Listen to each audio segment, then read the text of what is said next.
Welcome to day 93. We have Judges chapter 17 to 18, Psalm 89, and 2 Corinthians chapter 3. So we're starting in Judges with an Ephraimite. Now, this is that tribe that has had some conflicts with others. A guy there named Micah, he did what he liked during this time. Remember, this is a book that's illustrating the problems that the people of Israel had during a time period when they didn't have kings.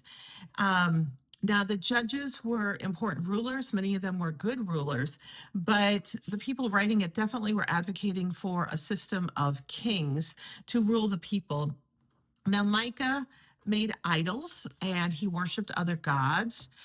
This was an area where the tribe of Dan was still looking for land for themselves. They had not completely settled down yet. They stole Micah's God figures and set them up in their new town that they set up. You know, is this going to end well? It never has ended well in the past, going back to Moses and the golden calf in the wilderness. It seems that time and time again, the people of Israel are tempted to follow and worship other gods, and they end up making idols and worshiping them. Now, our God is really unusual in that our God does not have a form that people can make into sculptures to worship. And so, on one hand, I understand the temptation because when you're surrounded by other people doing things in another way, it's hard to stick by your beliefs and say, yeah, we're different, but we've got the right way. So while I understand what's going on, God has made it clear through scriptures that God is a jealous God and God wants us to stay focused on God. And things don't end up going well for this group of people. When we look at Psalm 89, it has a beautiful beginning of the psalmist loving God and telling God's story. It starts talking about how David is anointed as king. David is seen as the greatest king in Israel history. This is obviously written much later than Judges. But the psalm then goes on and accuses God of leaving the people, including David, and questions the love of God. And I think this psalm can be a wonderful psalm to read and reflect on, to use as devotions, because it kind of has the highs and the lows of our religious life, of our time with God in our daily lives. There are days that we feel really close to God and we feel a strong sense of love for God. And there are days when we feel like God is far away.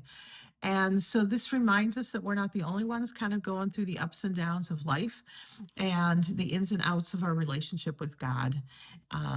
When we go to 2 Corinthians chapter 3, Paul is talking about God as a living presence. So this is partially what the psalmist was feeling in part of the psalm. Paul goes on to say that our God is not chiseled in stone. It's not about having worship of the Ten Commandments chiseled in stone. It's not about worshiping some sort of statue that's chiseled or melted out of metal.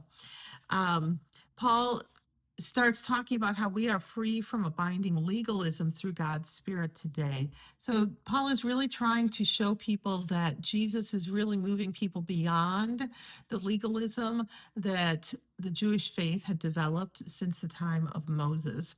Paul emphasizes how the Messiah transforms our lives, but we have to let God in.